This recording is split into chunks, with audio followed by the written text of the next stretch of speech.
So you both left the CIA to save your family. That's really what you did. We believed we were saving our marriage because we didn't want to be part of the 60%. We believed we were we were investing in our son, and we were investing in what would become our future daughter. That's what we believed we were doing. But it was hard because for 6 months we had no job, no employment, no anything, because we were former CIA officers. There's no resume that lets us say that. There's no reference that validates that. We were undercover. Our resume was fraudulent. And it was so fraudulent, we weren't even allowed to write it. The alias document team at CIA had to write our resumes. There were typos, there was bad grammar. Goodness. There were breaks in time that didn't even make sense. Yeah, that's true, because you can't tell anyone anything. So then that leads me to, well, how can you tell everyone now? When we left, we applied for what was called a cover rollback. And a cover rollback is when you basically make it somebody else's problem to scrub your entire operational history so that you can go from being a covert officer to being an overt officer. Okay. An officer that's actually accredited with CIA credentials and CIA acknowledges that you work there. On average, it takes between 1 and 2 years, depending on your operational history. Well, when we left in 2014, we were like the only people to have ever done it. We had one other friend in our peer group who was doing the same process to try to save her marriage because she was married to like an attorney or an accountant in New York. Wow. So you were the first two to apply for this rollback. So in essence, were you the first 2 CIA agents to go overt? In that year. In that year. Okay. In that year. Okay. Wow. So we submitted our applications, and then we went out and we went on our own. It took 2 full years before we got an email back from CIA saying, your cover has been rolled back. You are acknowledged that you can discuss your operational career, your connections with CIA, et cetera, with the exception of your particular operations and their sources and methods. Okay. So we were given our kind of carte blanche approval. And at that point in time, now CIA will acknowledge that we are really officers. If you ask them for a proof of employment, they will give you a proof of employment. And that's what gave us permission to say that we were overt CIA officers. It took so long that I was already employed. I had been employed for 1.5 years, and I was doing very well in the company I was in. But I still felt this guilt because I lied to my boss and my boss's boss and all my coworkers to get the job. Yeah, your entire resume was a lie. Yeah. So I felt this conviction, like I needed to come clean with somebody. So my boss, Okay. I was working for the pharmacy in the United States, CVS, right? Yes. And I was in their like business management, I was in their admin roles. Okay. And I went to my boss, Tony, and I was like, Tony, I have something to tell you that's a little bit awkward. And Tony was the one who hired me. So Tony was the one who went to bat for me with everybody else. Yes. And I handed him my resume. I was like, Tony, this is my most current resume, and this one is real because the first one I gave you when you hired me was fake. And it was fake because I was an undercover CIA officer. And Tony was like, what? And he looks at my resume and he sees all my CIA stuff that's approved now. And he was like, is this for real? And I told him, I was like, it's real. I was under a legal obligation to lie at the time. And I just wanted you to know because I don't want you to get in trouble for going to bat for me. I don't want you to pay the consequence for my fraudulent application. And Tony was like, this is the coolest thing that's ever happened to me. We don't have to tell anybody. So good. Let's not tell anyone. Yeah. And Tony's probably super scared of you now. And yeah. But that's amazing. That's amazing. So that must have been a sense of freedom to have the CIA roll that back for you. And I'm sure that's what allowed you to be able to write Shadow Cell, obviously. You launched, is it Everyday Spy? Correct. You launched that with Jihi, correct? And so what is Everyday Spy? Everyday Spy is our business. It's an online learning platform. It's the first educational platform that teaches spy skills to everyday people. And our mission is to share spy education that breaks barriers. We want to break professional barriers, personal barriers, anxiety barriers, depression barriers, mental health, physical health barriers. And it's what we're dedicated to because CIA changed my life and her life when it trained us. when it trained us how to think, and it trained us how to act, and it trained us how to make decisions. It trained us how to improve our memory. It trained us in self-defense. It trained us how to drive better. It gave us so much, of which only a small amount is still classified, right? That nobody had ever done it before. No CIA officer had ever tried to teach people how spies think and how spies make decisions. Yes. And the way that we got out of my in-laws' makeshift garage and got a job at all during that period where CIA still had us undercover, that whole fraudulent period of getting the job, all we did was use our spy skills. She targeted an executive. I bumped into that executive. We manipulated the executive's feelings about us and our skills. We lied convincingly to get to a place where we shortcutted the hiring system and got hired immediately with no interview, no background check, at a salary that we negotiated.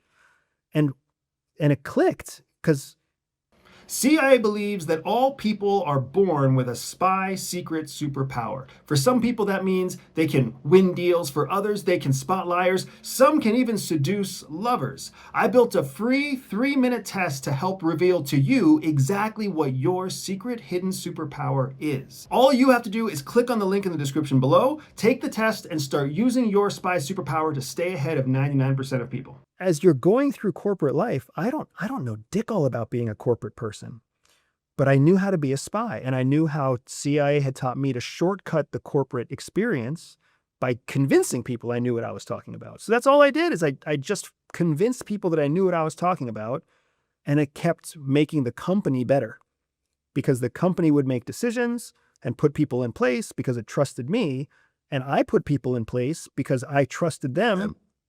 And I knew I couldn't do it myself. Yeah, it's incredible. What are the methods, right? Because I've read, and probably half of it is a myth, maybe more of it, but the methods that are used. So for example, sexpionage. Is that actually done? Sexpionage is used. It's just not used by the United States. Prior to 2001, a lot of operations are complete. They're not documented. They're not known because it was a wild west. It was directors and small teams and friends of friends and the good old boys club from all the Ivy League universities. It was them doing whatever they thought would help America. It didn't become professionalized really until after 2001, after the Cold War, after the attacks of 9/11, when the other branches of government started holding CIA accountable. I see. Yeah. I see. And the methods, the techniques are diverse. Sexpionage is used by the Russians. It's used by the Israelis. It's used by the Chinese. It's used by the Pakistanis and the Indians. It's used by many, many countries. The big difference is in the United States, we protect our citizens so that nobody is forced to have sex against their will. When you're ordered to do something, that is against your will. So that is one of the carve-outs at CIA, where we will not order someone to have sex. The Russians absolutely will do that. And the Chinese can skip steps up the organizational ladder if they go have sex with an American diplomat and steal a bunch of secrets, right? But that's a bridge that our American security apparatus won't cross or hasn't crossed yet. So I noticed in there you said to give the order. So does that mean that you can be a spy in the United States government and still conduct sexpionage, but on your own volition? If you choose to, you can. And what's funny is in our training, they warn us not to do that. They tell you, you always have the option, but we strongly recommend, we warn you not to do it, because the American cultural norm is to equate sex with emotional connection. Okay. And it's built into our ethos. It's not built into the Chinese ethos. It's not built into many European ethoses. Sex can be completely different than emotional connection. And that's a problem for CIA, because sex and connection start to create questions of predictable behavior and who you're loyal to. Okay. And the last thing they want is for those questions to exist between you and some foreigner. Yes. Which has been the most effective skill that you've learned as a spy that you believe is applicable to everyone? It's a skill that we call perspective and perception. So you've heard people tell you, and you've heard people talk about, walk a mile in someone else's shoes. Yes. Right? Put yourself in their shoes. Sit in their seat for a while. These are terms that we toss around, but we don't ever actually do them because most people don't know how. Like, how do you actually think like somebody else? It's almost a ludicrous idea. CIA actually teaches us how to do that. It teaches us how to empathize, sympathize, and rationalize like our target, which gives us a chance to literally put ourselves in their place mentally Okay. and get out of our own perception of the world. If I put myself in your shoes, I have to imagine what you're seeing. I have to imagine how you must feel in this room at this time with that green jacket on. How does the air feel on your bald head? Very different than it feels on my hair. Yes. And all of these objective realities that I can imagine help me to experience life through your eyes. You're coming off of a long trip, leaving tomorrow for another long trip. Yes. You've already had one interview today. Yes. I don't know when the last time was you ate. I can start thinking like you think and imagine where you must be in this moment, and you're not doing that for me. And that gives me an advantage. I see It it. gives me an advantage, and it gives me an opportunity to build an artificial relationship with you because I'm going through the motions Yes. of sympathizing with you. But you feel like it's real. Yes. So I'm creating something artificial that feels real to you, which puts me in an advantage for this relationship moving forward. But is that manipulation? That's a great question. What CIA teaches us very early in our training is that you have to consider manipulation as one side of a coin. The other side of the coin is motivation. Okay. When you manipulate or when you motivate, you're doing the same thing. You're getting someone to take an action, ideally an action that you want them to take. But just like a coin, whether it's a pound coin or a quarter coin, the value is actually in the metal. The value is not in the face. Heads or tails doesn't matter. Sure. The value is in the actual metal that makes the coin. The same thing is true with manipulation and motivation. When you manipulate someone, you get them to take an action that benefits you and is not in their best interest. When you motivate someone, you get them to take an action that benefits you and is in their best interest. I see. Regardless of what you're doing, you get the benefit of the action that they're taking. Okay. So CIA teaches us, try to motivate first, but under no circumstances do you lose your benefit. So if they can't be motivated to take action, you must know how to manipulate them as well. Interesting. So you've gathered all this incredible intelligence. When you look forward a year, 2, 3 years, what does this world look like? I wish I had a positive, upbeat, optimistic answer. But what I'm seeing is that we are at the beginning of some of our most painful years. And we need to have a hard conversation about it. Yes. Because if we handle these next difficult years the right way, we're going to be right back on the increasing curve again in that natural cycle of a relationship. And we'll turn what was 250% into 310%. We can always turn this ship around, but we can't just imagine it's going to change on its own. We have to become more engaged. We have to learn how to identify fact from falsity. And these things all require effort. Just like any good relationship requires effort. Yes. It doesn't happen automatically. You have to care enough to invest because you see the benefit of the transaction. And if you don't see the benefit of the transaction, find someplace else where it does exist. Okay. You can go to a different country. You can find a new partner. You can change your politics. You can disappear off the map and just meditate in a Zen retreat somewhere. There's lots of things you can do that benefit you. But if you just sit around worrying, that's not the transaction you're looking for. That's not the ROI you want. Yeah. And so you said that we could be entering some of the most difficult years. What are the top 2, 3 threats that you see in the next, in the near future? So the biggest threat to me is the geopolitical tension between the East and the West. It's like two cars going towards each other on a highway. They're going towards each other at the speed of both cars. It's not like one car is stationary. Instead, they're both on a head-on collision. The same thing is true about the paradigm between East and West. The United States and the West used to be the dominant power, and now as we lose ground and the East increases, that's the reason that we are going to risk reaching equality, parity. Okay. In reality, equality is not what we want. Nobody really wants equality, because once you have equality, competition takes over. Competition means confrontation. It means threats. It means potential violence. So competition is confrontation. The closer we get to parity between the East and the West, the bigger the chances that we're going to go to war. The bigger the chances that your children and mine are going to have to learn Chinese, which they don't have to learn right now. Wow. Incredible. Andrew, I have to end at this place. We started talking about you. And what is staying with me is you fighting for your identity as a young man. Now, as a father, as a husband, who are you? What is your identity now? I, in all honesty, I worry that I don't know. I worry that I have gone from somebody who set my identity based on what other people told me to be, to somebody who has based my identity off of the people I love the most. And I'm still not any more independent and individual than I ever have been. Wow. And that I identify as a father, I identify as a husband, I identify as a uncle, I identify as a goofball. I identify as all these things that my family sees me as.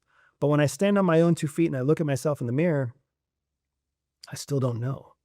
And it's especially confusing because in addition to all of it, I have this professional life too. Yes. And, just like you, millions of people have seen us.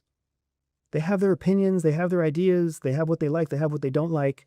How much of them gets to have a say in how I see myself? Yes. And it's a humbling thing to admit to, but my next personal journey is really to figure out who I am, why I'm in a relationship with myself, and how to maximize that ROI even back to me. I know how to give it to everybody else, but how do I sleep with myself at night? Yeah. That's very honest. It's a very honest answer. It's an answer that I believe many of us are struggling with. A dilemma, should I say, many of us are struggling with, but are not transparently talking about it. And I think it's honorable for you to say that. That's why we need to talk. You're good. You're good. You're good. This guy. You're good. You're good. Is there anything that we have not discussed So much. that you believe is important for this particular conversation? I think the only thing I would add to this particular conversation, because I can't wait for the next one, I hope that we have a next one, but Yes. the only thing I would add to this is just, I am so happy that these kinds of conversations can happen now because you can facilitate it at scale.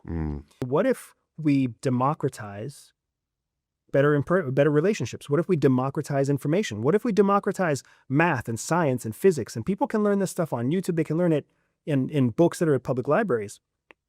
So having a platform where we get to have a conversation that is hard and transparent, hopefully that is giving somebody the courage Yes. to do the same thing. And without you doing this conversation wouldn't have happened. Yeah, look at that. No, this is, I completely agree on the importance of these conversations. And not just a conversation. It's also a conversation between men. Yeah. Conversation between fathers, conversation between husbands. I think all of those scenarios are equally important. And it's just been an honor, a true honor to have you here. I can't wait for part 2, part 3, part 4, part 5. So the last question, everyone gets this, is when you think through your life, you've had some incredible conversations, some hard conversations. Which one stands out to you as the most memorable? Who was it with, and what did you learn?